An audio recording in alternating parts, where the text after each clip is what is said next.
Okay, sir. Dr. Shripriya, she is our officer in charge, sir. Actually. Yes. Yeah. Good afternoon to all. A warm welcome to one and all who have joined in this webinar today. I am Swarna Catherine, working as placement officer here in this center. We have joined here in a two-day national webinar on the topic Emerging Challenges and Strategies while providing vocational skills training and job opportunities for persons with visual impairment. So, firstly, let me invite Mr. C.C. Kasimani, Training Officer in Charge of NIEPVD Regional Center, Chennai, to propose the introduction about this webinar. A small introduction about Mr. C.C. Kasimani, Training Officer in Charge. He has completed MA B.Ed and joined as Braille Shorthand Instructor at NIVH Dehradun and transferred to NIVH RC Chennai on public interest. Now he is serving as in charge vocational training at NIEPVD Regional Center, Chennai. He has 30 years of experience in the field of visual impairment and also served as external examiner for various central government and non-governmental organizations and coordinated number of short-term training courses approved by RCI at various parts of South India. He has received award for Best Trainer by Lions Club Chennai in the year 2016 and an award for Best Social Service by Saksham Sadhana in 2020. Sir is also holding the position of National Vice President in National Federation of the Blind. I once again welcome Mr. C.C. Kasimani, Training Officer in Charge, to give introduction about this webinar. Sir, please. Most honored chief guest of the webinar, Shri S.K. Rungtaji, respected Director, NIEPVD Dehradun, respected Officer in Charge, NIEPVD RC Chennai, all the respected resource persons, beloved participants of the webinar, ladies and gentlemen. Good afternoon to all. At the outset, I thank the Director, Headquarters, NIEPVD at Dehradun, and Officer in Charge, NIEPVD RC Chennai, for the approval for conducting this two-day national webinar on emerging challenges and strategies while providing vocational skills training and job opportunities for the persons with visual impairment. When I say about the topic of the webinar, there is a general consensus the world over that the employment is the most essential but the toughest aspect of rehabilitation. Economic independence is the key for total rehabilitation. No matter how much we spend for the provision of various rehabilitation inputs, unless the clients are made independent to earn their own living and become productive, to support others and play their part in fulfilling social obligations, they cannot be rated as rehabilitated persons. The category and intensity of the disability, notwithstanding, the client should have enough means to earn for themselves in a dignified manner so that they can lead a self-reliant life with respect in this complex society. Thus, vocational training is accorded due priority in any rehabilitation endeavor, as this category of service paves the way for gainful economic activity.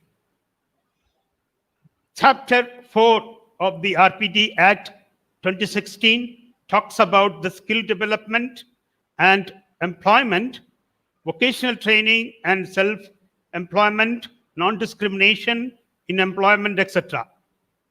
and also articulated the importance of vocational education in our nation's new education policy 2020 for a prosperous India. While discussing challenges and strategies in providing vocational training and job opportunities for the persons with visual disabilities, various aspects such as psychological dimensions, historical perspectives, present scenario on vocational training and placement, and certain other hard realities are to be taken care of. This is a 2-day national level webinar. The webinar has 7 presentations, including the keynote address of our most honored chief guest of this webinar, Shri Santosh Kumar Runta sir. To inaugurate this webinar, we have with us our most respected SSC Director of NIEPBD Dehradun, Dr. Himanshu Das. We have an eminent panel of resource persons from different parts of the country for this 2-day webinar. About the chief guest of this webinar, Sri Santosh Kumar Rungta is serving as a General Secretary for the National Federation of the Blind India since 1978. In 2011, Delhi High Court made him a senior advocate, Supreme Court of India, the first blind lawyer to receive this designation in this country. He is also holding positions like President Asian Blind Union, Chairman Braille Council of India. He was also a part of Indian official delegation during the review of India by UNCRPD committee between September 2nd and 3rd, 2019 at Geneva. Currently serving on various important committees and forums, including member Central Advisory Board, member Committee of Experts on Disability Prevention and Rehabilitation for WHO Southeast Asia region, officer of World Blind Union, which has consultative status with United Nations. About the resource persons of the webinar, Mr. N. Annabaram, Assistant Professor, Department of Sociology, Hyderabad Central University, graduated in Sociology, Public Administration, and Political Science from Nizam College of Hyderabad. Currently pursuing PhD after Masters and MPhil in Sociology at Jawaharlal Nehru University. He will talk about vocational training, National Educational Policy 2020, changes and possibilities for people with visual impairment. Mr. Vinod Benjamin Ryan, MA Social Work, MA Public Administration, Diploma NGO Management, Manager HR at TCS Chennai. His presentation is on employment potential for persons with visual impairment in information and communication technology.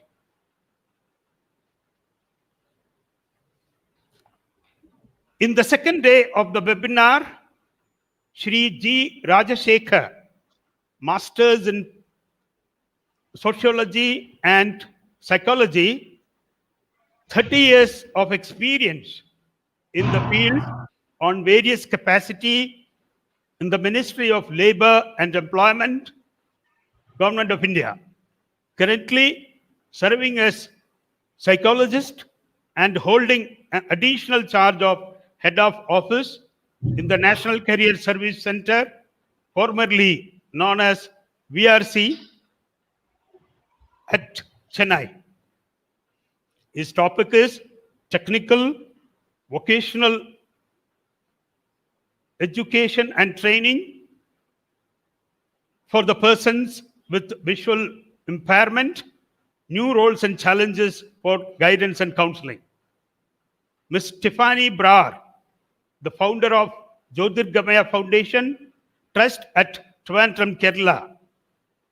She has graduated in English literature from Government Women's College, Trivandrum, B.Ed in Special Education from Sri Ramakrishna Mission, Vivekananda University, Coimbatore, a recipient of National Award from the President of India as Holman Prize. She will talk about the challenges being faced by visually impaired people with regard to employment and accessibility needs. Mr. Moses Chowdhury, Program Director, Enable India. He heads the Enable Vision program at Enable India that focuses on building ecosystem for digital literacy and livelihoods for persons with visual impairment across India. He has master's degree in English literature from Central University of Hyderabad. His topic is game changer jobs for persons with visual impairment. The last speaker is Mr. D. Harikrishnan, internal resource person of RC Chennai, masters in sociology, 30 years of long experience in vocational rehabilitation. Currently, he is serving as typing instructor at NIEPVD RC Chennai. He will talk about vocational courses available at NIEPVD and other non-governmental organizations in the country. I am pretty sure and confident that all the participants of this webinar would get some inputs of the subject and enjoy this webinar. I wish them good luck. Thank you very much. Thank you, sir. Thank you very much for this introduction about this webinar. Now, I have the pleasure to invite Dr. R. Sripriya, Officer in charge of NIEPVD Regional Center, Chennai, and Head of Department of Special Education, to propose welcome address. A brief note about Madam. Madam has 15 years of enriched experience in the field of visual impairment and has got exposure to deal children with visual impairment and multiple disabilities. Madam has completed BSc B.Ed, a double major degree in special education and Maths, along with MA in public administration, MSc psychology, MS in counseling and psychotherapy, MEd in special education in visual impairment, and also excelled in state and national level eligibility tests and completed PhD in special education in visual impairment in the year 2014. Many children with special needs and their parents benefited through Madam's guidance and counseling. She is a recipient of Women Achiever Award in the year 2010 for best services in the field of special education. Now, I welcome Madam Dr. R. Sripriya, Officer in charge, to propose the welcome address. Madam, Thank please. you so much, Varna, and thank you so much, Mr. Kasimili, sir. With the blessings of my Almighty, and on behalf of family members of National Institute for Empowerment of Persons with Visual Disabilities Regional Center, Department of Empowerment of Persons with Disabilities, Ministry of Social Justice and Empowerment, Government of India, Chennai, wholeheartedly, with warmth and pleasure, we welcome all for joining with us in this virtual platform for the 2 days national level webinar titled Emerging Challenges and Strategies while Providing Vocational Skills, Training and Job Opportunities for Persons with Visual Impairment. The webinar topic itself ascertains the need of the hour pertaining to the training and job opportunities for persons with visual impairment. We all know that this pandemic effort has affected the prospectus eventually in varied terms, and efforts need to be taken to cognize our thoughts, practices, and integrate the perceptions to sort out viable options on unpretentious grounds. Hope this webinar would uptake this noble vision and reach the common. I would like to add upon two quotes of John C. Maxwell. That is, a leader is one who knows the way, goes the way, and shows the way. And also about the quotes of the Mother Teresa that I alone cannot change the world, but I can cast a stone across the water to create many ripples. Marking on these relevant quotes, I take the privilege in welcoming and thanking our Honorable Director Sir, Shri Himanshu Das Sir, NIPVD Dehradun, with sincere gratitude, who will be with us hopefully that to deliver the inaugural address. As in routine, we are once again awaiting for essential orientation and contented message. So far, we are just waiting for his arrival to the maximum. So we may be waiting for him also, or we may just proceed as per the directions whatever we see. So, but formally we are welcoming over here. And as we all know that life takes on meaning only when we become motivated, when we set the goals and charge after them in an unstoppable manner. So motivation is always a boon for everybody. So as part of family members of NIVPVD, when we are just marching on to such a noble effort, with the mark of the sensuous statement, I would like to extend our extreme welcome to Shri S.K. Rumta Sir, Senior Advocate, Supreme Court of India, General Secretary, NFB President, Asian Blind Union Chairman, Braille Council of India, for accepting our invitation and assembled with us today to deliver keynote address. NIPVD Regional Center family feels proud for its prestigious reference and motivation. I once again welcome you, sir. When there is no light, there is no day. So when we think about this program, it is all to see that I take the privilege in welcoming all the eminent resource persons of the program who are going to be present with us for all the 2 days to enlighten us about the webinar. There are, we can say the day one sessions is compiled by Mr. A. Annavarnam, Assistant Professor, Department of Sociology, Hyderabad Central University, Telangana, for handling the first session on vocational training and NEP 2020 Challenges and Possibilities for Persons with Visual Impairment. And second, Mr. Vinod Benjamin, Manager, HR TCS Chennai, who gathered here for addressing about the employment potential for persons with visual impairment in information and communication technology.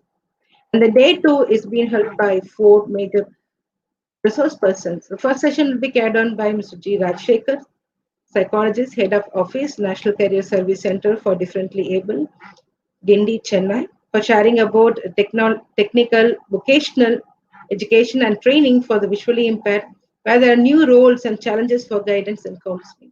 And second session by Ms. Tiffany Brar, founder, Jyotirgamaya Foundation, Trivandrum, Kerala, for associating her ideas upon these challenges faced by visually impaired people with regard to employment and accessibility needs. And the third session by Mr. Moses Chowdhury, Program Director, Enable India Bangalore, Karnataka, to insight upon the topic, Game Changes Jobs for Persons with Visual Impairment.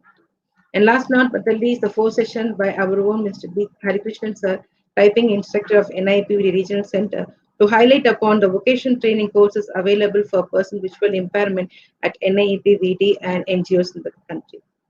Next, I would like to welcome the sole content developer of this day, 2 days national level webinar, Mr. C.C. Kasumani, Training Officer in Charge, NIPVD RC, who has also been the coordinator of this program, who has actually made his meticulous effort to this noble journey to come true.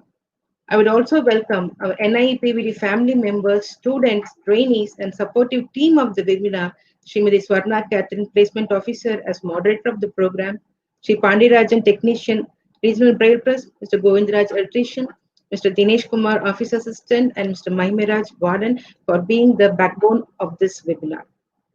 Last but not the least, I would like to conclude by welcoming all the participant groups once again for enabling us to march towards another successful chapter. Thank you so much for giving this wonderful opportunity and all the best wishes for this wonderful webinar. Thank you so much. Thank you, ma'am. Thank you for welcoming our dignitaries and participants.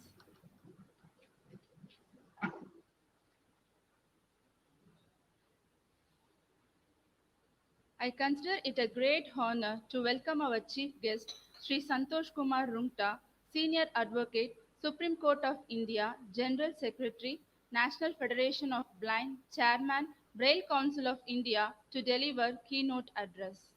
Now, I submit a few introduction points about our chief guest.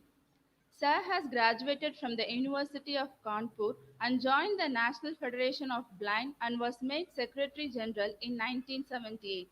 At the same time, he also pursued an LLM from the University of Delhi, eventually enrolling at the Delhi Bar in 1982. Over the last 3 decades, Sir has largely focused on protecting the rights of people with disabilities. He specializes in civil laws and constitutional matters. In 2011, the Delhi High Court made him a senior advocate, Supreme Court of India, the first visually impaired lawyer to receive this designation. Currently, Sir is serving in various important committees like member Central's Advisory Board constituted under Section 60 of the RPWD Act 2016, member Committee on Identification of Jobs under Section 33 of the RPWD Act 2016, member Core Group constituted by NHRC, Chairman Braille Council of India, member Committee of Experts on Disability Prevention and Rehabilitation for WHO Southeast Asia region, President of the Asian Blind Union, and also an officer of World Blind Union, which has a consultative status with United Nations. Member Working Group Asian and Pacific Decade of Persons with Disabilities of UN ESCAP 2013-2022.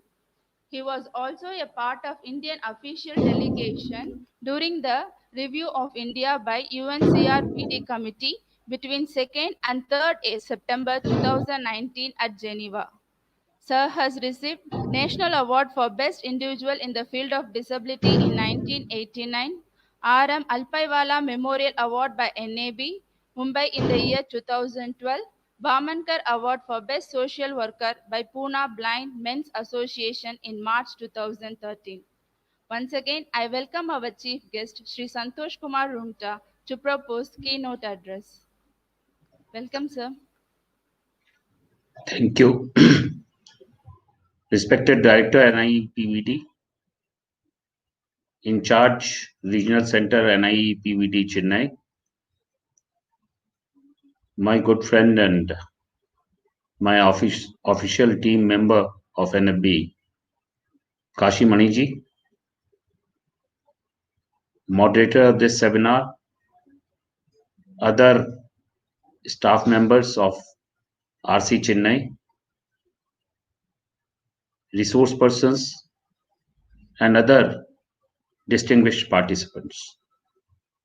At the outset, I would like to thank Kashi Maniji and NIEPVD and the director of NIEPVD, including the in charge of Regional Center NIEPVD Chennai, for giving me this opportunity to be a part of this important webinar on this very important topic of emerging challenges in vocational training and in creating employment opportunities.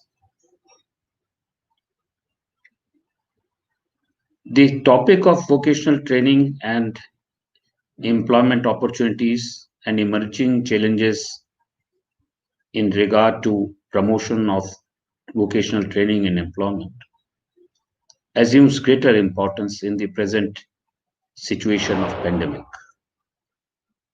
Though the vocational training and employment opportunities have never been easy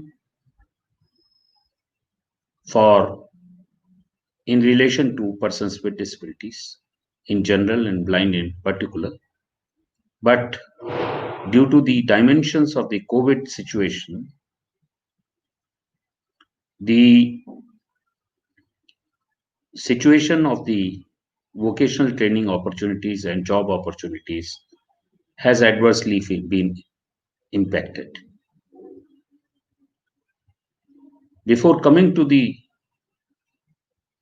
challenges and strategy, we must identify the causes for it. The causes which has created new challenges in the area of vocational training and employment could be summarized as social, economic, policy, and also attitudinal. I would like to deal with each of them, and they are relevant both for vocational training and job opportunities. I am sure the distinguished resource persons for this webinar will deliberate on these issues in detail and deal with each of these causes while suggesting measures to combat these challenges. I will first come to social aspect of the COVID situation and how it has thrown open new challenges in the area of sustaining, even I would not say promoting, even sustaining whatever opportunities we had created in the area of vocational training and job opportunities. When I say social causes, I mean that COVID has virtually changed our way of life, has virtually changed our social relations, has virtually changed our interpersonal relation with others. The new norm of so-called social distancing, which in fact should have been the physical distancing. This new norm of social distancing has, in one way or the other, created a fear and by implication a mistrust in the relationships that we have built as a part of our social fabric. Fear of life because of the possible infection from even your nearest one, unknowingly has created distances in the relationship, not only physical distances, in the area of emotional emotional attachments. The new norm of social distancing has created emotional distances. Emotional bindings have given way to the to a social setup where we are more heading towards self-serving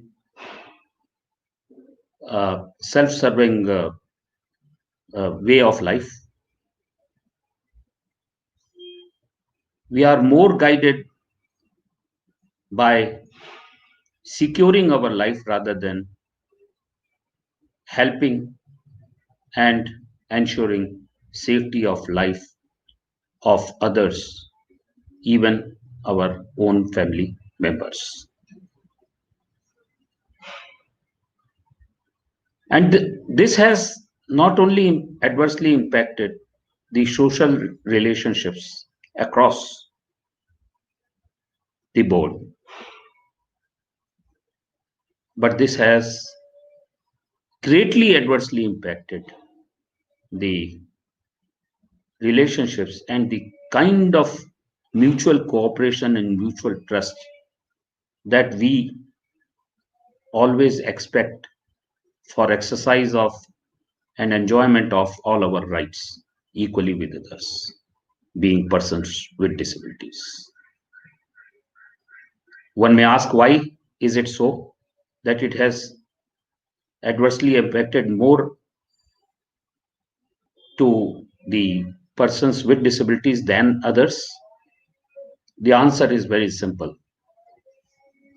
You would know that the spread of coronavirus infection is largely through touch, is largely through hands. And we need, in the process of integration and inclusion, we need hand holding and not keeping hands away from us. And that is the answer to this. Imagine the kind of new wave of life that we are entering in.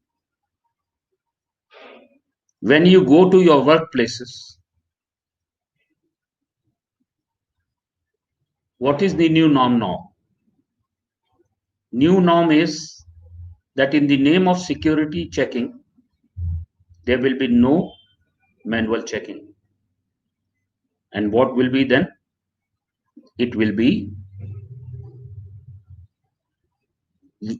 secure automatic security checking without any human intervention. Now imagine a situation, a person with disability and particularly blind, going to his office or to railway station for that matter, for undertaking a journey. How does he know and reach his destination? That is if it is the case of a railway station, how does he reach the platform where he has to catch the train? How does he identify the coach? Who would help him to do all this?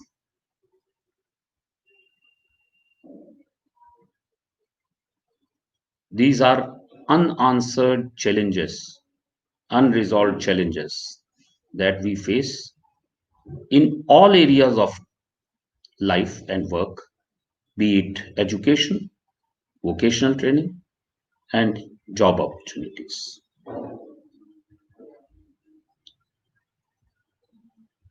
To summarize this, what I am trying to say, that our social and personal relationships, interpersonal relationships, have undergone a drastic change as a result of new norm of social distancing, which has come at a time when the process of inclusion was at its initial stage.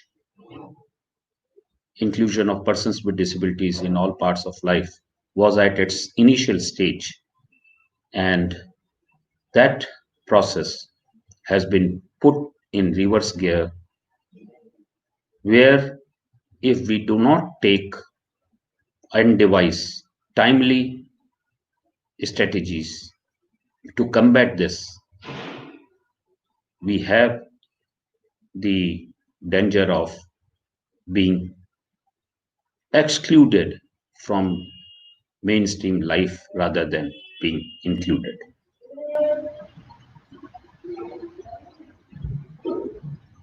Now coming to the policy and economics dimension of it.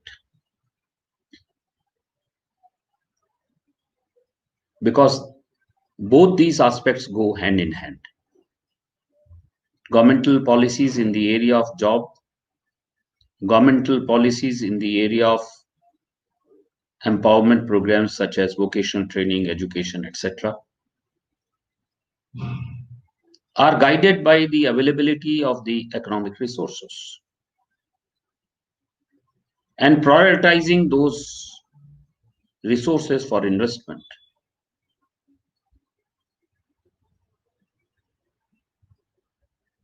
Virtually, in this process, it is very difficult to get what we should continue to get as a result of positive policy and legislative environment created by us after a long struggle of almost, if I may say so, of almost about 40 years.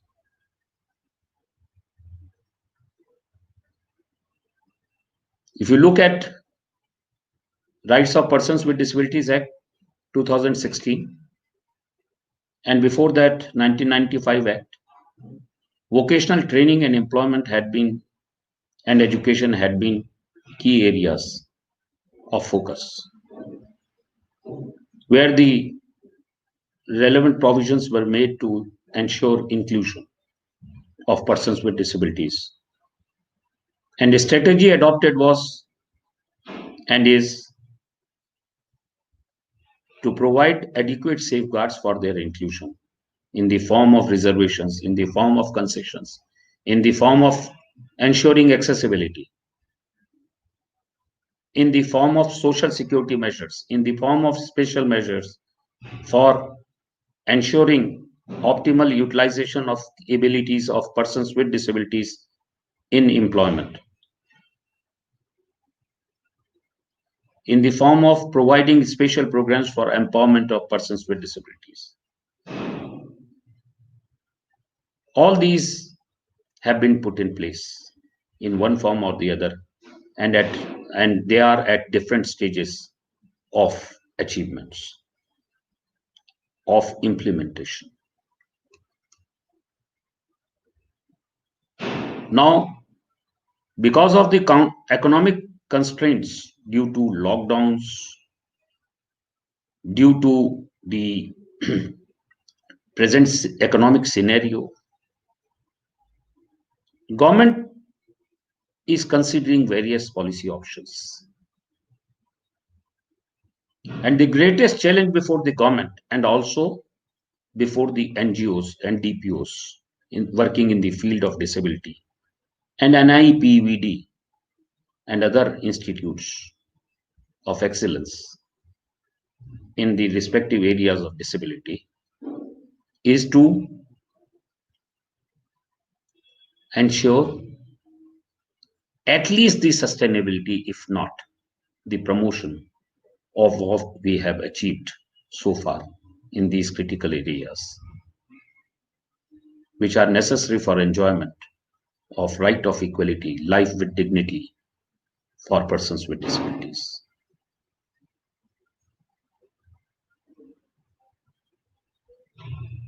Now, how do we do this? The job environment, the work processes, the manner of discharging official responsibilities or functions as an employee has rapidly changed. Another new norm emanating from social distancing norm in the area of employment and even education and vocational training is online work platform, is the imparting of education training on online platforms, working from home. I see it both as an opportunity and as a challenge. When I say I see it as an opportunity,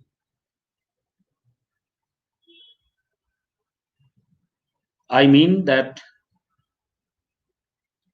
if these platforms, apps are made accessible, if contents of these material shared on these online platforms are accessible, if these apps and online platforms are accessible, if websites are accessible, then probably, I'm talking of visually impaired and also of other disabilities for that matter, probably there will be no limitation to the kind of job that we can ably do or perform. And therefore, there should and will not be any dispute with regard to as to whether a particular job can be done or performed by a visually impaired or disabled person or not. Think from the viewpoint of visually impaired and look back.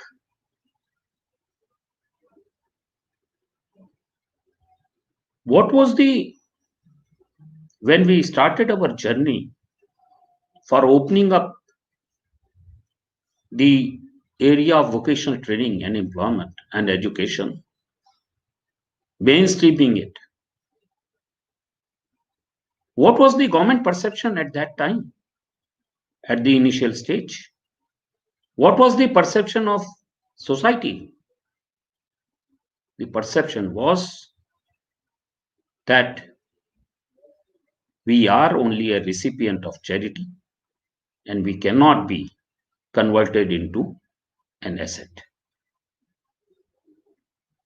We cannot be converted into contributors because of the limitations imposed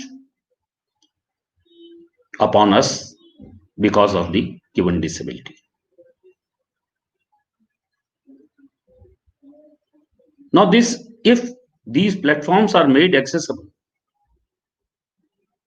which is the job profile,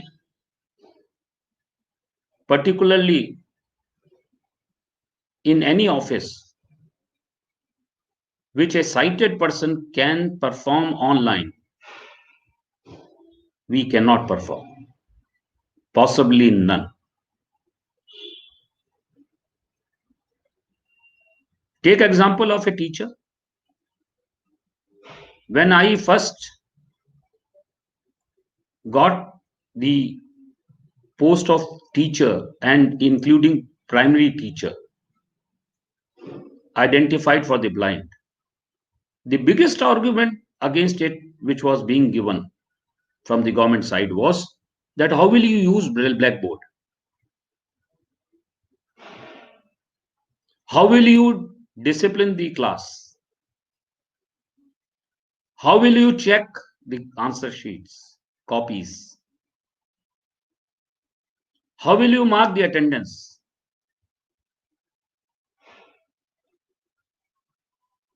Now, through this online mode, only with a caveat I'm saying, that if it is accessible,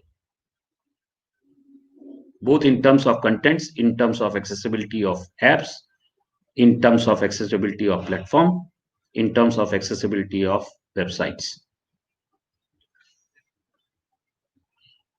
With that caveat, can these arguments be now taken? Answer is a big no. It cannot. It does not hold good. Think of banks. Possibly every possible job in bank operation can be done if it is capable of being done online by a sighted person.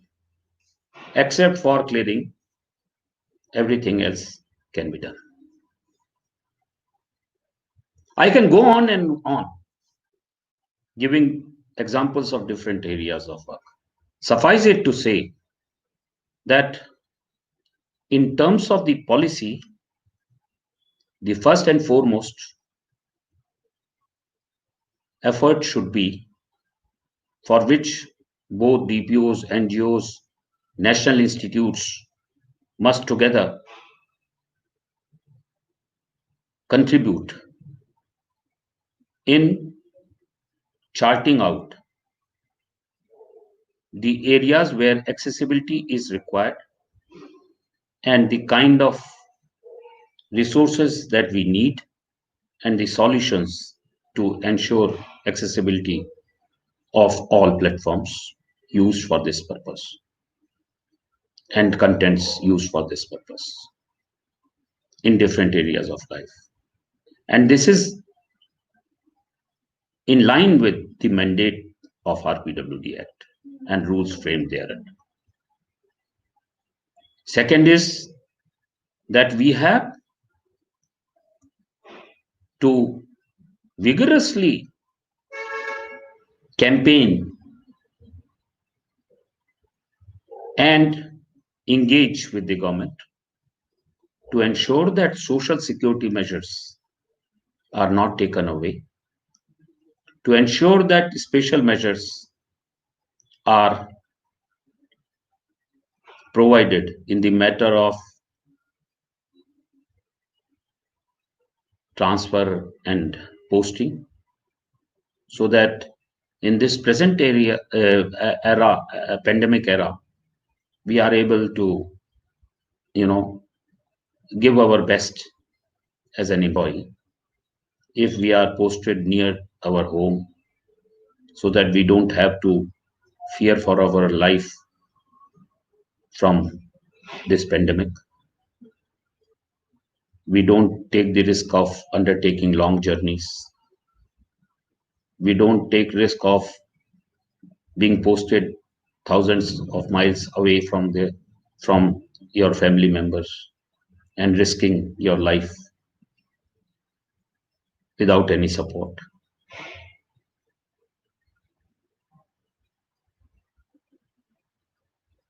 Suffice it to say that on economic and policy front, when there is a financial crunch, we must together engage through a constructive dialogue with the government to ensure that our present level of budgeting is ensured, and plus, in order to facilitate our education, our vocational training, and also employment opportunities, accessibility is ensured in relation to all work processes, online, offline platforms, and whatever the way the functioning develops from here now onwards.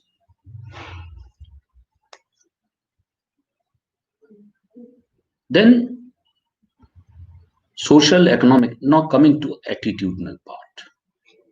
I think here national institutes have to play a very important role.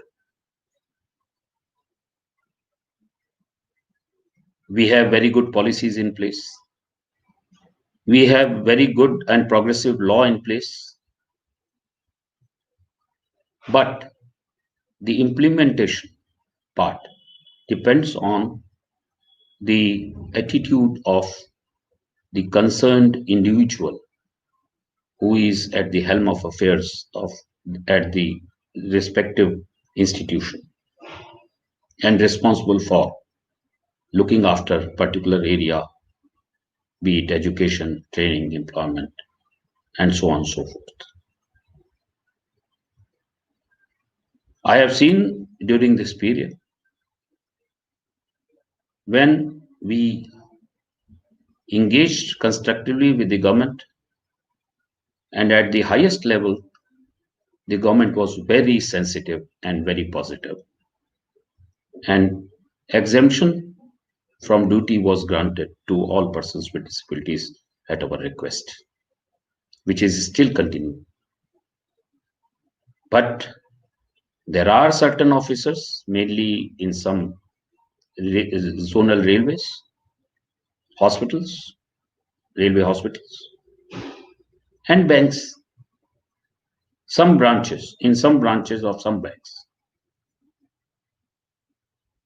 who have always been and still are trying to harass the disabled employees and not granting exemption. If they are seeking protection of those exemption orders issued by Department of Personnel and Training or respective state governments, they are simply deducting their salary, and we are fighting it out. Now, this is all attitudinal barrier, how the perception that the person who is at the helm of affairs at the respective establishment, this perception, I'm not saying that this has come now as a result of pandemic. It is deep rooted from times immemorial, and some officers who are responsible for their establishment have taken it as a legacy. One should take things as legacy which are good. One should not take things as legacy which are not good, which are improper, immoral, illegal. But that is the point. Now, coming to the second aspect of the attitudinal, as coming to the second dimension of attitudinal aspect, this new norm of social distancing has also created a negative attitudinal or mindset in the matter of helping someone, some person with disability on road who would require help by touch, like visually impaired, for crossing road. The point that I made when I was dealing with social aspect and impact. How do we overcome this? I think it would require a lot of counseling, where again national institutes can play an important role. And we also, as a person with disability, have to be very careful in exposing ourselves before the society. We should offer ourselves before the society as a person who is taking all possible precautions which are under the protocol to deal with this menace of coronavirus. We must, when we go to on road, we must have gloves, we must have mask, we must put mask, we must put gloves, and we must try to take the least possible help from others, because this is also in your own interest and also in the interest of the person who is helping.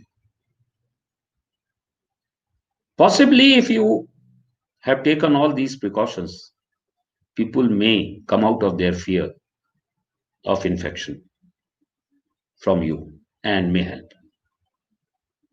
But it is a long drawn, time consuming effort, and the manner in which we present ourselves and the manner in which through public media the institute and the government and the society are able to create awareness that simply by touching, if all precautions are taken, you are not going to be impacted.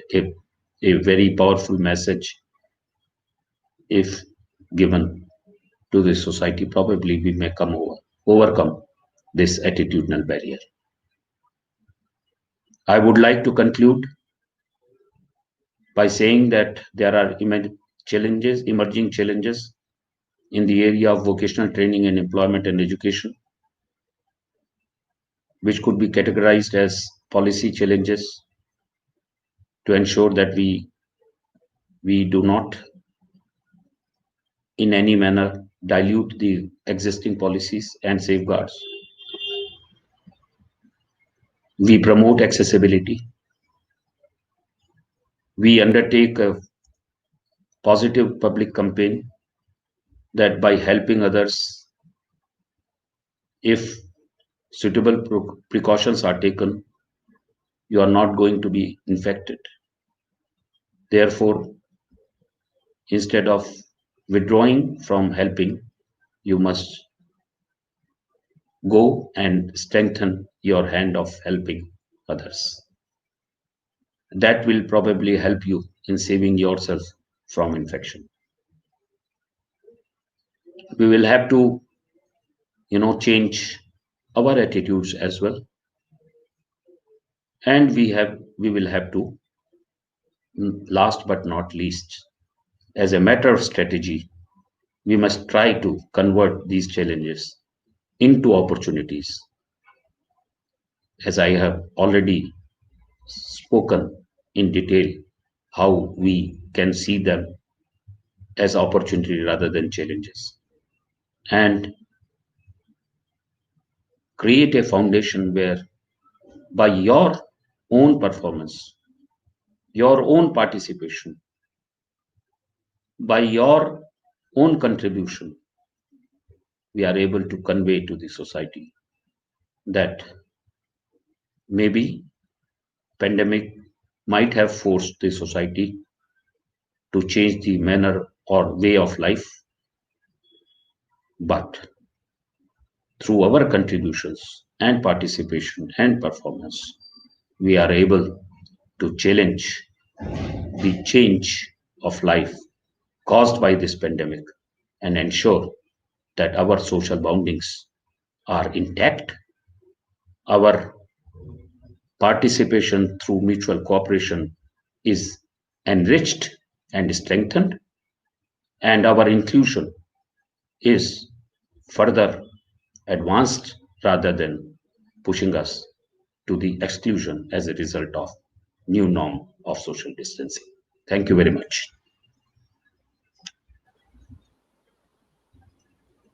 Thank you, sir, for a wonderful and inspiring keynote address, which will enlighten all of us. Thank you very much, sir. Next session.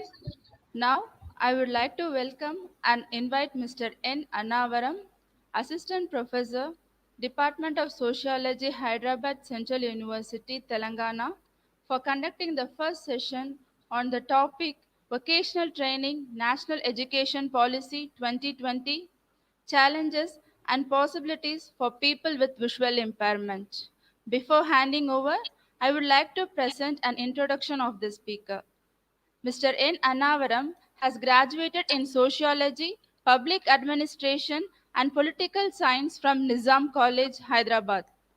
Completed Masters and MPhil in Sociology and currently pursuing PhD at Jawaharlal Nehru University, New Delhi.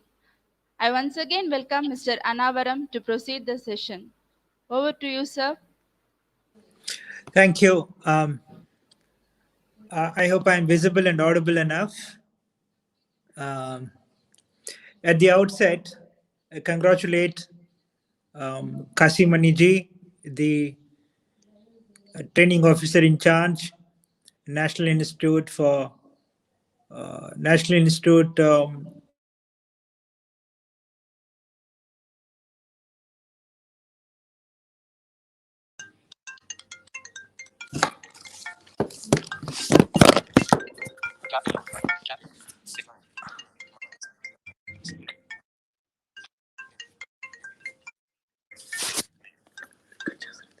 I think, sorry for a small. Could somebody confirm, please? Am I audible? Am I audible enough? Yes, sir. You are audible.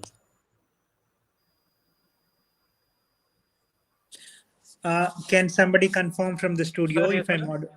Yes, sir, you are audible, sir. Please Okay, proceed. thank you. Thank you.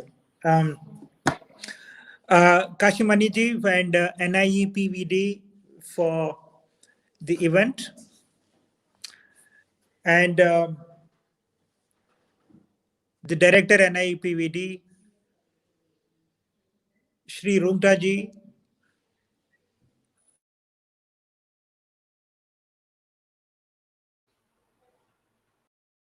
Advocate, Supreme Court, the Chairman, Braille Council of India, the President, Asian Blind Union.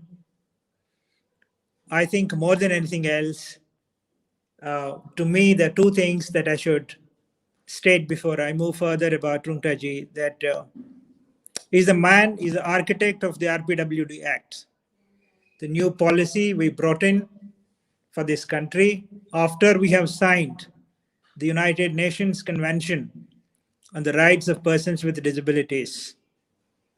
This was a long due act, but I'm quite happy that it was in safe hands. And finally, we got it in 2016, almost a decade after we signed the convention. He's the architect of RPWD. I think the second thing, each time I hear him, is quite refreshing. Because if tomorrow somebody were to write the history of social movement in India, in independent India, he would probably go down as the longest leader of a social movement. Close to 5 decades, he has been in the movement. He led the organization with such a strength, and he still looks quite fresh. It's a great privilege that I come after him, and it's so refreshing again to listen to him and coming after him. Friends, I'm going to talk about something that this conference is all about. The three things I will do in the next 20-25 minutes. Number one, what is the policy context for vocational training that we're all talking about today? There is a policy context. I'm going to put down that policy context.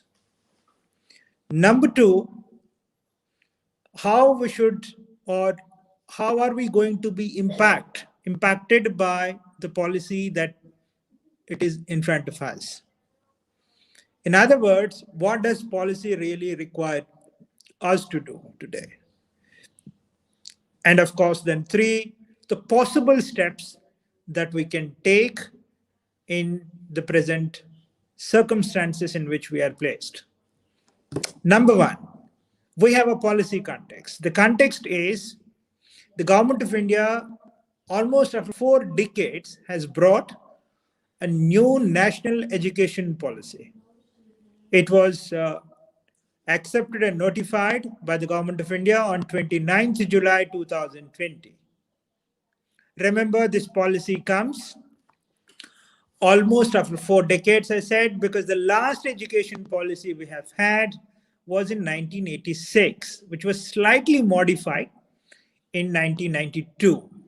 Nevertheless, it is almost 4 decades we had this policy, and it is now that we thoughtfully are entering into a new policy. It's a very important because at some point of time, the Honorable Minister of Education said, this education in this country is concerned about 35 crore youth, and you add up at least 2 parents to each of the student, that number would go up to almost 100 crores.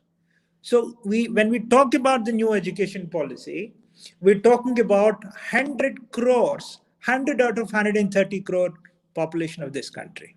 It's huge. And of course, we are an important part of this policy. Now, what does education policy say, and what is the need for vocational training? This is an important thing. Let me talk about education policy first, so that we can quickly come to a grips as to how and why we are going to respond to this through the perspective of vocational training. Firstly, unlike the present education system, the National Education Policy 2020 proposes that every child starts learning from the age of 3. It's quite a big shift, not 5, but and this policy technically operates on a formula. It's a 5 plus 3 plus 3 plus 5. 5 plus 3 plus 3 plus 5. The first 5 years of education, and from age 3 to 8, is going to be a preparatory education. The first 2-3 years will be spent on learning through play. The next 2 years in the first phase will be spent for literacy and numeracy. And we will have the next middle schooling and then high school, within which you have a high school and secondary high school. And generally we call in South higher secondary school. Now, if you remove the first 3 years, that is 5 to 6, then 6 to 8, the child would spend a lot of the schooling in literacy and numeracy, which unfortunately is one a big problem in the present education system, because studies after studies show that even those who pass out of the schools have a very poor literacy and numeracy skills. And the new education policy wants to address this, and therefore a formidable years of the child will be spent in the training of literacy and numeracy. In the middle school, from 6th to 8th, the child will be learning the sciences, the languages, and interestingly, this is where exactly we are coming to the vocational skills. I'll come to it a little later, but let me lay out the context. And of course, then 8th to 12th, you have a second higher schooling. Interestingly, after schooling, the present graduation system is also going to be completely transformed. And after the school, after the 12th standard, the child joins in a graduation, and this is going to be 4-year graduation program. And the important shift we should understand, it's very important for us as we talk about the vocational training today, is that we are going to enter into a liberal arts scheme, which is absolutely unknown to our country so far.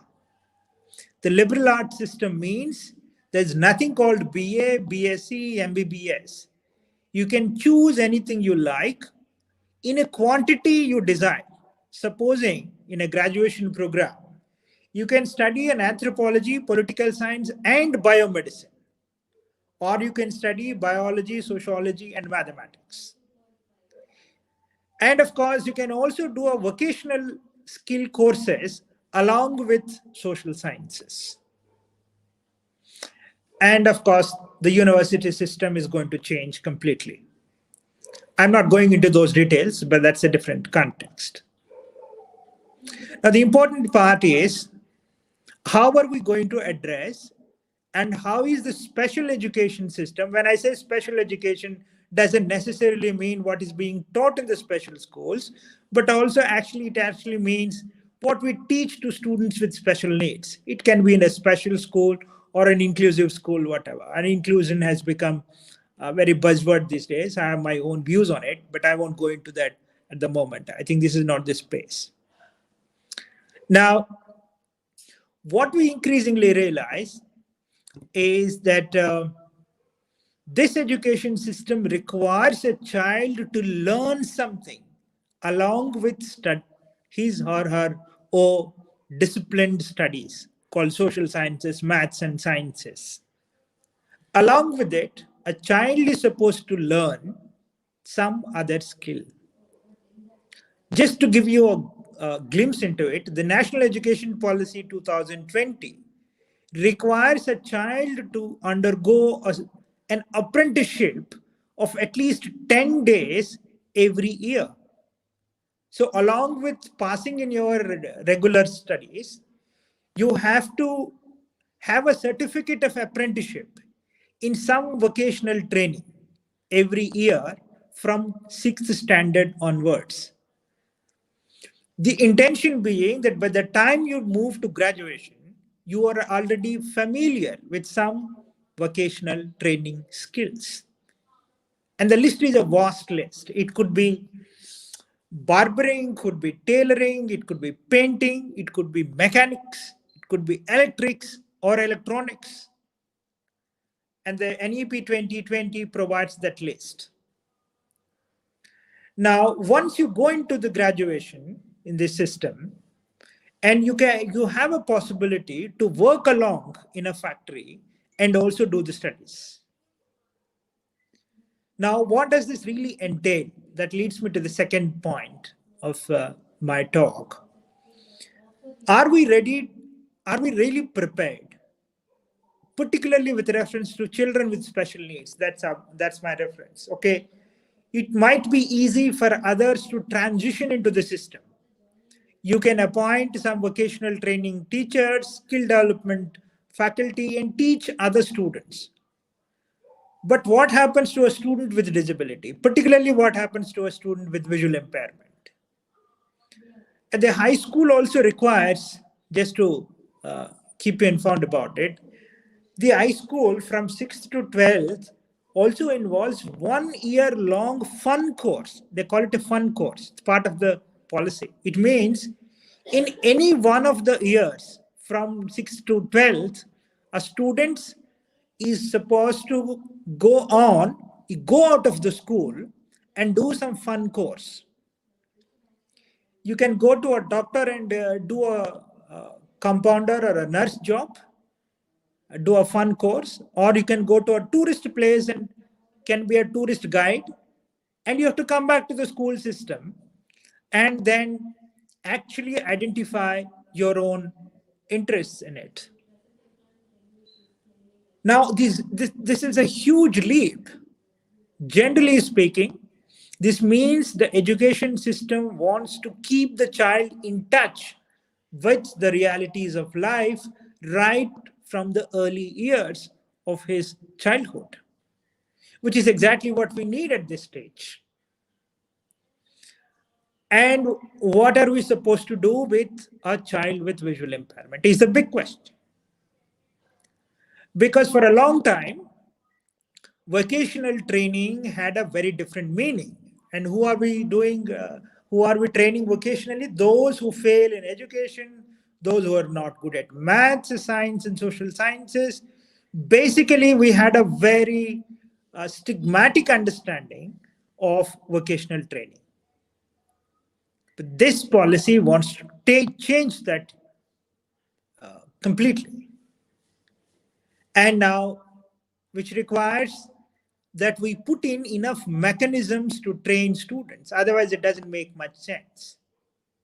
As I said before, and therefore, here comes an opportunity for all the training institutes and the agencies to visualize how the skill development programs can be taught to students. Now we are talking about students from school age. It's not about somebody going after +2, joining in NIP, VD, Dehradun, or Chennai. Now we have to be ready to come in to the system right from the early years of a child. And this is exactly what is very important. I would spend some time there. I think we have to really start thinking about it. We have to start thinking about it because this system is going to be in place fully in the next 3 years. The first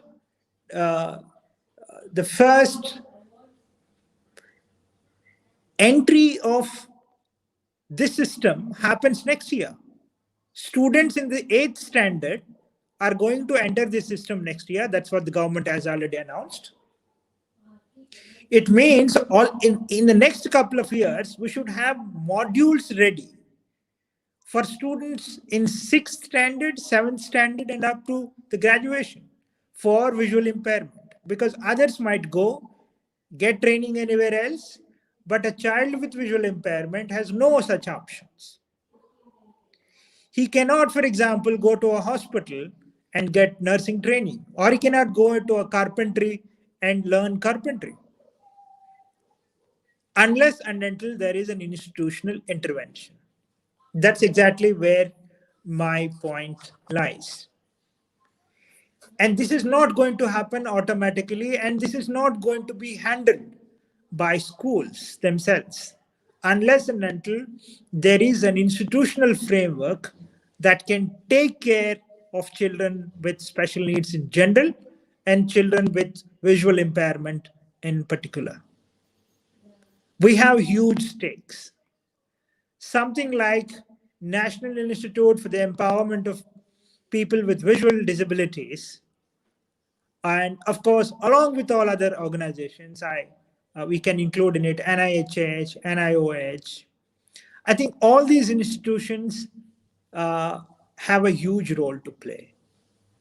And therefore, it's a time that we start planning for the right interventions at the right time. If you don't, and I want to be a little blunt about it, if the right-minded organizations like NIE, and other national organizations don't take this role at this stage, it is all going to be handled by very bad people. I don't have claims about it. Because there are many organizations eyeing for this space. I'm not saying all other organizations are not right-minded, but there are many organizations who just want to do for this namesake. They're good organizations who are doing wonderful work. A friend of mine is going to join you tomorrow, Mrs. Moses Chowdhury, Enable India. I should take that name. But a wonderful work, who actually we introduced what a blind person can do to the corporate world in this country. For the last 15 years or so, they did wonderful work. So what NIEPVD and other the government organization should really plan for is to have a collaborative work with right-minded organizations, with a careful selection, and plan for a curriculum that should start from the childhood till the post-graduation level. Because we're not talking about a school or college alone or separately. We're talking about an integrated, extensive curriculum framework for vocational training, starting from your 6th standard. I'm emphasizing this because this seems to be going out of the notice. Starting from 6th standard till master level, if need be, even doctoral levels. Are we ready for it? That's an important question. It's time that the like-minded organizations and the people working for people with visual impairment should start formulating. The reason is, unlike a legislation, say for example, an RPWD Act, once the parliament made it, notified by the government, it comes into an immediate effect. But policies don't do that. Policies have a broad mandate, and a broad mandate that extends a gradual phase out. So this is not going to the national policy, the national education policy might not start overnight tomorrow or next year itself. Rather, it starts on the phase wise. The school will, as I said, the school will start next year, but the colleges would start responding to it another 2 years. The universities might start responding to it another 5 years or so. They're very broad mandate. So what is really needed at this stage, therefore, is start planning along with the pace of the implementation of the policy. For example, just to be specific, if next year 8th standard students are going to start a new curriculum, by the way, NCERT is already busy preparing a new curriculum. If the new curriculum comes into effect in 2021 for the 8th standard students, and there is a vocational training component, we should immediately be ready to have a parallel vocational training curriculum framework for persons with visual impairment. And if we don't plan from now, then it's going to be an eye wash. We will be in a hurry, do something else, and then that's not going to work out in the long run. So we have to really, the government of India has notified very recently 300 points of implementation. And this extends to 2035, from 2021 to 2035, very long phase. But each phase is going to be very important. So what we should really do is to take out those 100 and 300 points, where exactly our intervention is needed, we should plan accordingly. And there is another caution. When I was a student, I studied in a special school. The schools were teaching us the cane weaving, the chairs. Some schools were teaching phenol making. The other schools were teaching candle making, and so on and so forth. Now the problem is we are no longer in that scheme of things. Things have moved very fast. We cannot simply go back and say we will restart those vocational training programs and teach them the chair making, cane weaving, or candle making. No, that's not going to work out, because who is using the cane chairs, for example? And you really don't need people to make candles. Machines can produce millions of candles overnight. So the old trades are no longer relevant. We should be ready, therefore, to prepare a design to train people with visual impairment on the main crafts which other students are doing. We should not in the process invent new vocational training curriculum framework. We should in fact be preparing or designing parallel framework for the same mainstream crafts.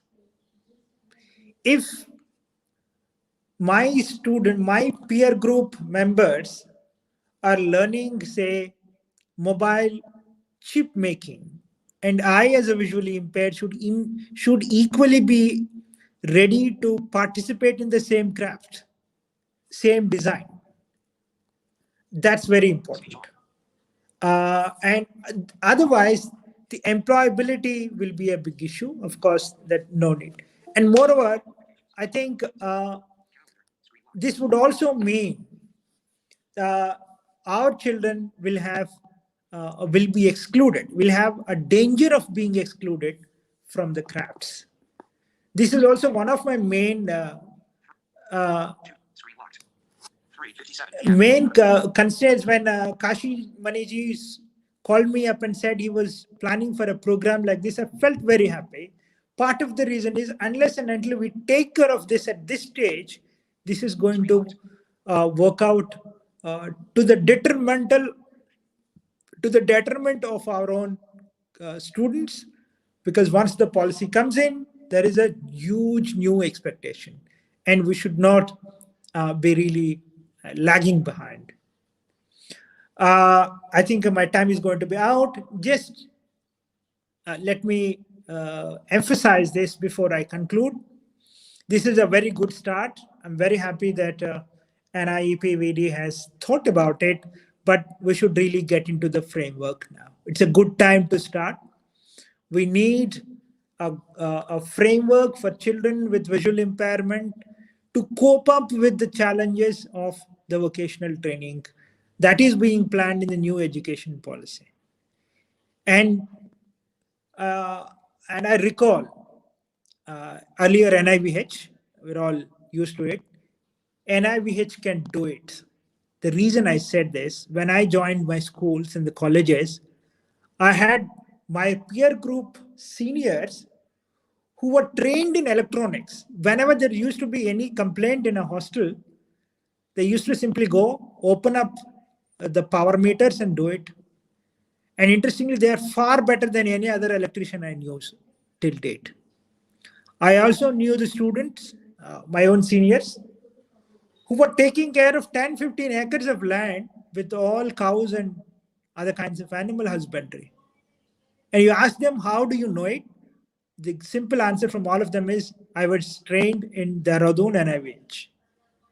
If they could do it 10, 15 years, 30, 40 years ago, or 25, 30 years ago, our institutions can pretty much do today when all technology is readily available. The only thing is we need planning and we have to start thinking about it right away. Thank you once again for this opportunity and wish you all the best for the rest of the conference. Thank you. Thank you, sir, for sharing the information on education policy context and how it is impacted by in the education policy and what are the steps we can take in the present situation. Thank you very much, sir.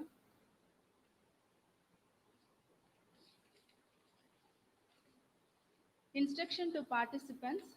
The feedback link will be posted in the chat box in the end of the session. The feedback link for today's session will be posted in the chat session. Participants have to attend for 2 days to receive the certificate. Moving to the next session, I would like to invite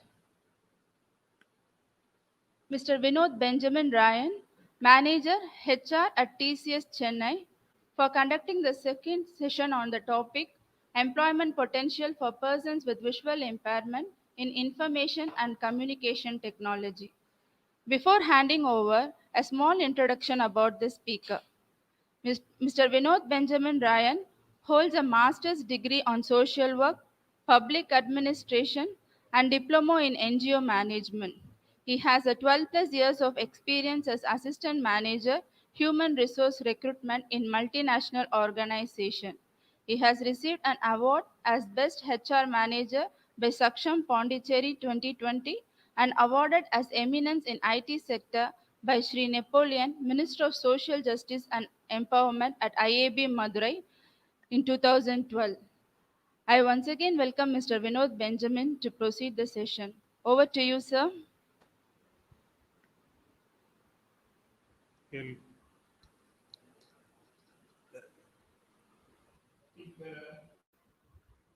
he'll be available in 2 minutes.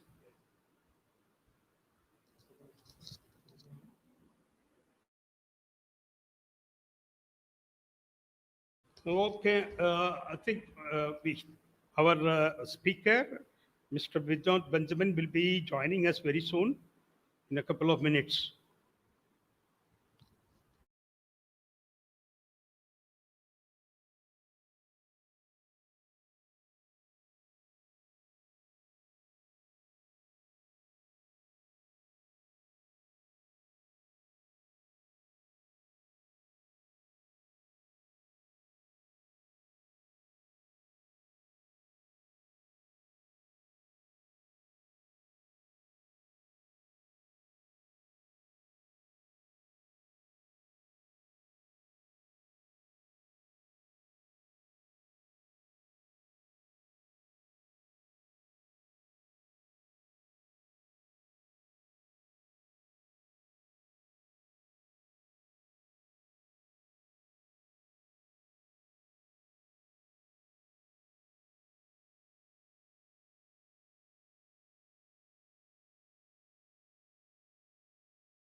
Dear participants, sorry for the inconvenience. We will be joined by our next speaker in due course of time. Kindly wait. Am I audible? Yes, yes, please. I'm so sorry Yes, for the delay. The yeah, network issues. Hello. yes, audible. Right, right. Thank you Mr. so Benjamin, you much. are audible, sir, now. Thank you so much. Hi all. Yeah. Good evening. Sorry for the delay. Apologies. It's because of our internet and other stuffs. It was difficult for me to log in. I've been trying for a while to log in again. Right.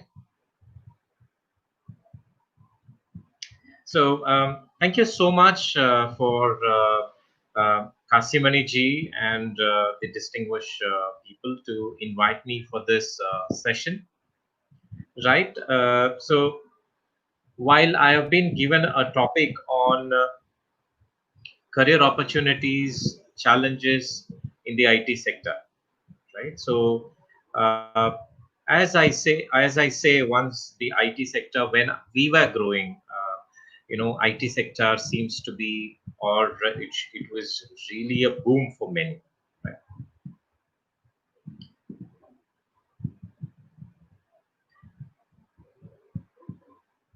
Right. So I want to throw a question here, first of all, to the forum.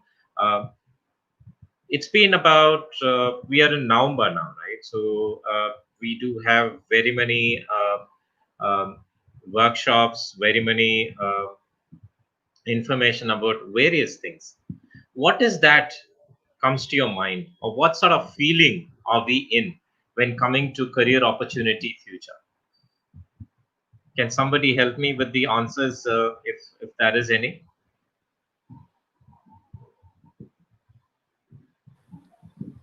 Sir, we can't interact with the participants, sir. Please proceed. Thank you so much. Thank you, sir. Right. So while we see for the past 10 months, we have been hearing COVID. COVID has literally turned our life upside down. Right? But on the other hand, I remember 2 years back when I attended one of the conferences in Mumbai for CII, emerging trends in HR, right? So this emerging trends, where I could see that future is going to be really challenging, opportunity filled for those who have, great zeal for learning. Okay, where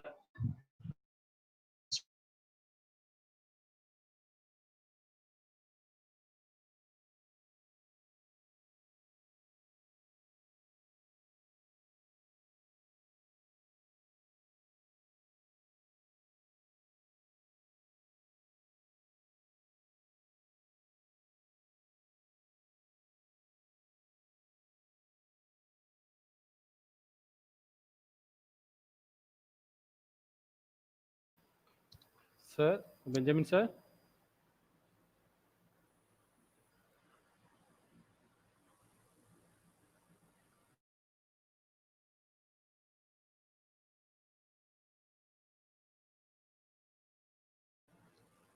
Sir, Mr. Benjamin, sir.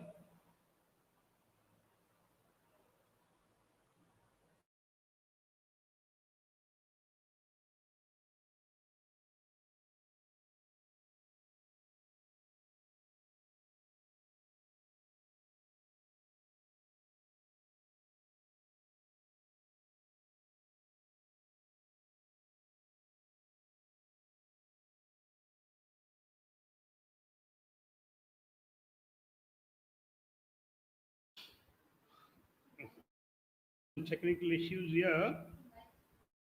We getting a resource person back to the session zone. There are some technical issues going on. Please bear with us the inconvenience caused.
again. Right, I stay in rural parts of Chennai, so it's Araku, where I find it a little difficult in terms of internet. But sorry for that. So I've been speaking about the CII's conference and the the future of the workforce. So while we have been speaking about these things, so we got into neo normalcy where we have started working from home. We have started sharing our thoughts, ideas, right, from our home wherever we sit. Now, for people with visual impairments, okay, what do you think? That's a big question. So, how my future going to be? How my career in technology or information technology going to be? Trust me, my dear friends, this COVID had given us a better opportunity, a better way of living, a better way of thinking or rethinking or relearning ourselves in terms of career. So organizations started, looking at people who can work from home. Jobs are coming to you, right? Uh, you know, Provided you have skills. So there are various opportunity we do have in information technology environment.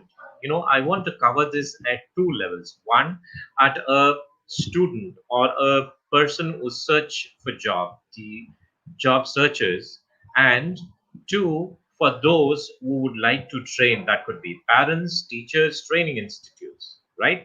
So for students who would like to, get a job, people, you need to be multi-talented. Okay, if you're doing BA English literature, you need to know computers, you need to know internet, you need to know technology. That could be Android, that could be iOS. Okay, a person should work comfortably in laptop, desktop. Not only that, into the desktop and the laptop, you need to be well versed using Mozilla Firefox, Internet Explorer, or now we call it as Edge browser, or Google Chrome, right? So multi exposure towards multi technology, that could be hardware and software, is necessary for us. That's mandatory for us. Okay, that's one. And the second thing is communication. So when you speak about communication, not that everybody is on top of the communication. So communication is going to be our strength. That could be speaking in English, or that could be speaking in your mother tongue. But whatever you speak, I would suggest, you have a strong English written and verbal communication. That's most important, right? And the other important thing is attitude towards future. Okay, so you should be really open, right? So you should be really open for change, really open for learning and unlearning. Okay, I'll tell you a small example today. See, um, we all use mobile phones, right? So mobile phones has keyboard. Okay, so I've been using this Android mobile for a while, and that mobile phone used to have a keyboard. That's a Gboard. I used to do voice typing, and I will lift the finger, and then the entire message goes up, right? So today, what I was trying to do is I was doing the same gesture, have a finger and lift it. The voice, starts recording, right? So that's how it does. So I've been trying to do it. I'm not able to do it. It's not typing. So I started thinking what happened. So I was checking with my young lads, okay, as to what had happened. They came back with a simple update. They said, see, Google keyboard got updated, you need to always double tap from now. That could be your voice typing, your shift, your enter, whatever. You need to double tap it. It is very small thing, but how are we updated? How are we on top of technology's latest trends? So what's happening around? Are we exploring on those? I could find many YouTubers coming into this environment. I could find many startups, young stars of visual impaired who are liking to venture into various aspects of skills that could be visual, even that could be gardening, that could be accountancy, that could be music. Not only music, when I say music, it's not only playing. So they are getting into software. You know, there are people who started learning, Java, C plus, and started creating applications. Right. So in information technology, yes, there are challenges. Yes, there are bottlenecks, but still, how are we, taking the road not taken? That's most important, my dear friends. Are we updating our profiles in all the job portals like Naukri, Jobability, Job for You, Voice for Jobs, whatever it is? Are we updating it? Are we connected with social forums where we are updating ourselves, we are updating our technology, we are updating about our education? Today it's not only education, it's education with technology, with awareness about future. That's learning. So day in and day out, we need to learn on our learn what's happening around, learn what's. So probably you can say, data sciences, artificial intelligence, right? These things you might think that it is not accessible friendly. Now I could find, many of the web developers, app developers who are coming up. Probably we might not, have a hand on what exactly the front end would be. Yes, I'm there for you. But the artificial intelligence, machine learning coming up, these things will help us to understand what exactly the color is, how it looks like, and all those things will be coming.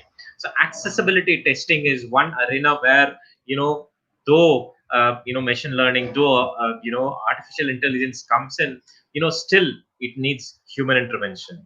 HR, you have training. Okay, so we have good communication. If you are a trainer, come train, right? So you can sit from home. So that's what I said. No, this work from home culture had brought in a whole lot of opportunity for us. When I say us, visually impaired, I'm saying not only visually impaired, person with disability, right? So person with visual impairments and person with disability have a greater, opportunity, working from home, right? For trainers, I want to tell that institutes, you can train them in various aspects. I forgot to tell you this, okay? Foreign languages, that could be German, Italian, French, right? Japanese.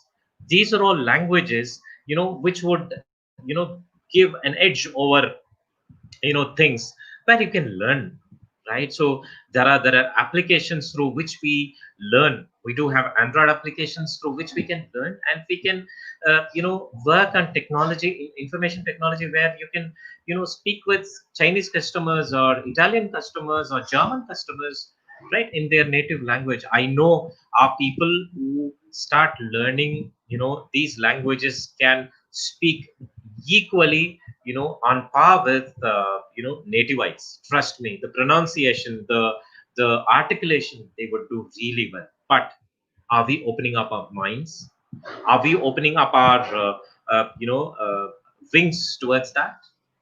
And the training institutes can pick this up, like training people with visual impairments in languages. When I say languages, foreign languages, also software like C, Java, um, also like HTML, right? So not only in HTML, in terms of web, not only into web development, app development is also another option where we can do. We do have Python as a language that anybody can do. Python, basically you need to know basic mathematical knowledge, that you can do it. Right?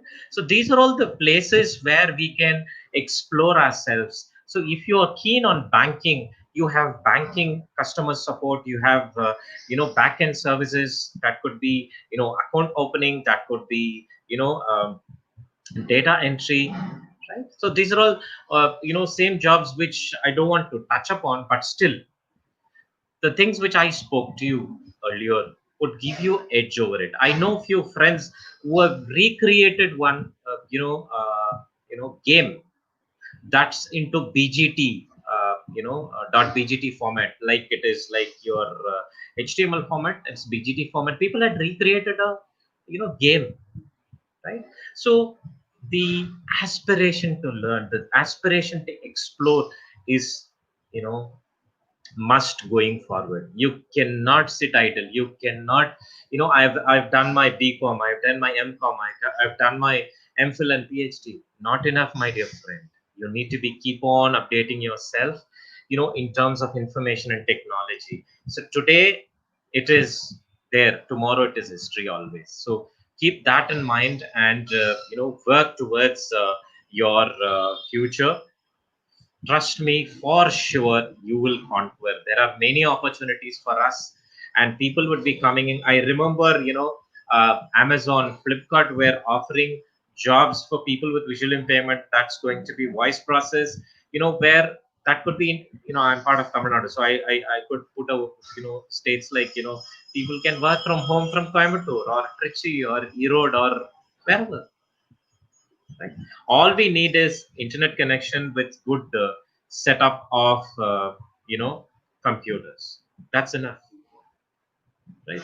So with that note, I want to conclude. Though there are challenges, we can conquer it. We can conquer it by, upskilling, by having a futuristic learning attitude, by open mindedness, learning the digital world, which is actually emerging on.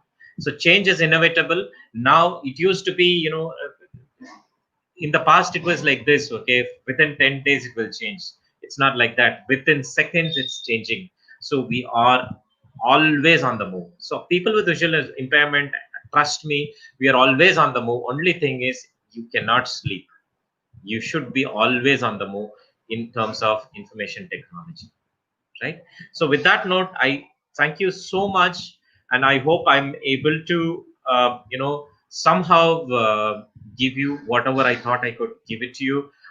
I'm sorry I don't have a PPT to share. However, I would love to receive questions from you all, if at all any. Thank you.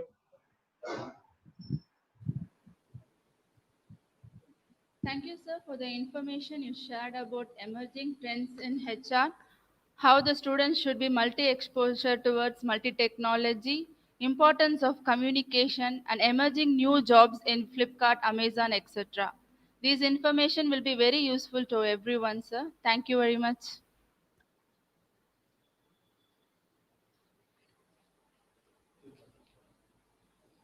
The feedback link is available in the chat box. Participants has to attend the webinar on both day and has to submit the feedback form on each day to receive the certificate. The day one feedback link is available in the chat box.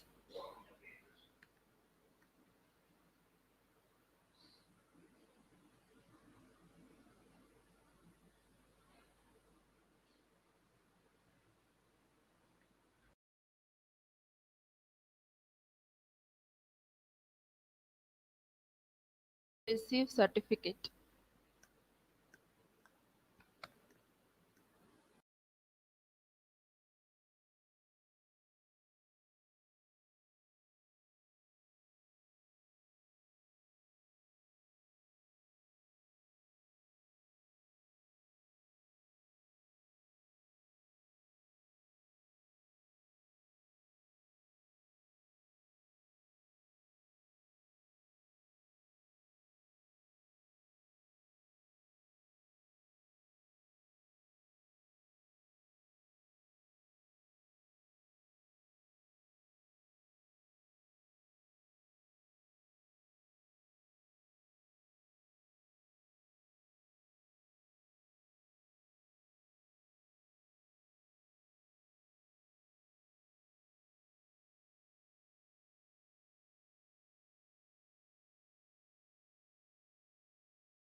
Friends, so we have come to an end about today's webinar session.